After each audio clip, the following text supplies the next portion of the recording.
Hartlik goeiemôre, mag die Here u baie ryklik seën en sy kosbare doel in die hart en lewe ook so bereik. Nou liewe vriende, hierdie twee klein leeuetjies het nie 'n kans teen die buffels nie. Veral wat hier vooraf gebeur het, die leeu's het 'n buffel gevang en alreeds doodgemaak en toe die hele trop buffels teruggekom en hulle het al die leeu's weggejaag en hierdie was die begin van wat hulle die leeu's weggejaag het.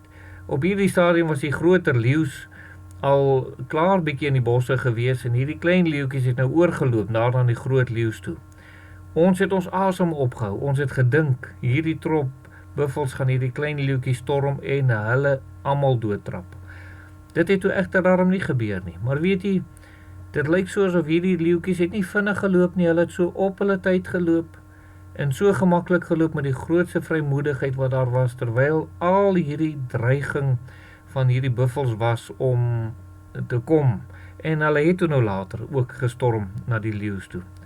Ons is vanoggend nog steeds by die kruisiging, liewe vriende, en die Here Jesus was aan die kruis, en hy het ook swak gelyk vir mense, en hulle het gedink, hulle kan allerhande dinge sê, soos wat hierdie twee leeuetjies swak gelyk het vir die buffels, maar hulle het geweet, as daar iets sou gebeur, sou die ander leeu's, die mannetjie en die wyfie sou inkom, en hulle sou daarom eers die buffels weggejaag het.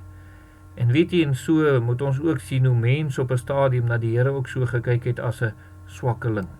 Jy weet, hulle, terwyl die Here aan die kruis was, het hulle na die Here toe gekom en gesê, as u of as hy. En hulle het hulle voorwaardes aan die Here kom stel, mense wat voorwaardes aan God kom stel het, terwyl hy daar aan die kruis hang. Weet, 'n mens moet tog in ag neem aan wie jy voorwaardes stel. Jy kan nie voorwaardes stel aan iemand wat bo jou is nie. Liewe vriende, 'n mens moet onderwerp aan God. Maar hulle het gedink, terwyl die Here daar in die kruis was, sekerlik deur die duiwel ook gebruik, dat hulle allerhande dinge aan die Here kon sê. Kom ons kyk vanoggend, wat is dit wat hulle vir die Here Jesus kom sê het? Wel, die eerste ding wat hulle vir die Here kom sê, die eerste as hy, is daar in Lukas 23 vers 35. En die volk het dit staan en aanskou, en die owerstes het saam met hulle ook geskimp en gesê, ander het hy verlos, laat hy homself verlos, as hy die Christus, die uitverkorene van God is. So hulle baie duidelik nie geglo dat die Here die uitverkorene van God is nie. As die Here nou verlos, as die Here kan red, laat hy dit dan nou doen. Laat hy dan nou hierdie werk kom doen, as hy dan so spesiaal is. En liewe vriende, en so het hulle van die Here Jesus gepraat, en so het met hulle gespot. Die owerstes, saam met die volk het hierdie ding gesê. En weet jy, vandag sê so baie mense nog steeds dieselfde woorde, net bietjie in ander omstandighede. Hulle sê, as die Here God is, dan moet hy my help, en gee dat dit met my goed gaan. Ek moet werk kry, ek moet finansiëel voorspoedig wees, almal om my moet gesond wees, en as dit gebeur, dan sal ek glo daar is 'n God.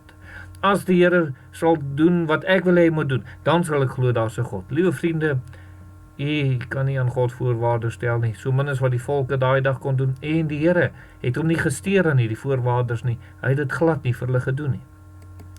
Die tweede was, liewe vriende, was die soldate gewees, in Lukas 23 vers 36 staan daar, en die soldate het hom bespot en gekom en vir hom as sein gebring en gesê, as u die koning van die Jode is, verlos u self. Weereens hoor dit, as u dit is. Hulle het dit nie geglo nie, hulle het dit maar gesê om te spot en te terg, liewe vriende, en hulle wou niks van die Here aanvaar nie. Nou hoor, dit het begin by as u die Christus is, nou is dit sommer die koning van die Jode. En jy weet, dit is maar presies wat dit met mense werk wanneer hulle van die Here afvallig word. Eers het hulle bietjie meer respek, en hoe verder hulle van die Here afvallig word, met hoe meer verwaandheid praat hulle teen die Here. Met hoe meer verwaandheid breek hulle die heiligheid van God af, of probeer hulle die heiligheid van God afbreek, en hulle dink dat hulle groot is, liewe vriende, maar hulle weet nie, hulle het met God te doen nie. Die derde wat daar was, liewe vriende, is natuurlik die kwaaddoeners. Hulle wat in dieselfde omstandighede as Here Jesus was, in die opsig dat hulle is ook op pad gewees om te sterwe.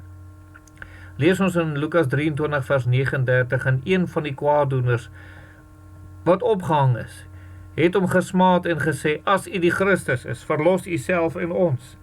En liewe vriende, hierso terwyl hierdie man besig is om te sterwe, sy lewe is nie meer lank wat dit voor hom is nie, het hy al so verhard deur sonde, so verhard deur die omstanders met al die dinge wat hulle gesê het, wat die owerstes en die volk en die soldate almal gesê het, dat hy gedink het, jong, hy gaan inval by die skare, en hy gaan ook deur Jesus spot. Miskien het hy gedink het gaan sy eie pyn wegneem, dit het nie. Miskien het hy gedink, liewe vriende, dat die mense hom guns sou bewys en hom daarvan die kruis afhaal. Die wêreld bewys nie guns nie. Die duiwel bewys nie guns aan mense nie. Die duiwel wil mense vernietig en verwoes. Die duiwel is 'n moordenaar. Hy sou hom nooit van daai kruis laat afkom nie, liewe vriende. Die duiwel sou enigiets doen om sy hart te verhard, dat hy net meer en meer deur Jesus moes spot. En weet jy, ongelukkig is daar soveel mense vandag, dat presies hierdie pad loop. Hoe verder hulle gaan, hoe meer afvallig, hoe meer kwaad, hulle kom in tye van benoudheid, tye wat hulle dood in die oë staar, en nog steeds maak hulle saak met God nie reg nie. Nog steeds in daardie oomblikke wil hulle voorwaarders kom stel en sê, as u. En liewe vriende, leer vanoggend dit. As God met u praat, moet u reageer op die welaangename tyd wat God praat. Want later mag jy hart so hard wees, u gaan nie reg maak nie. Mag die Here help, en mag hy verheerlik word. Kom ons bid. Ons dierbare Here, dankie dat u help en ondersteun en 'n kragtige werk kom doen ook.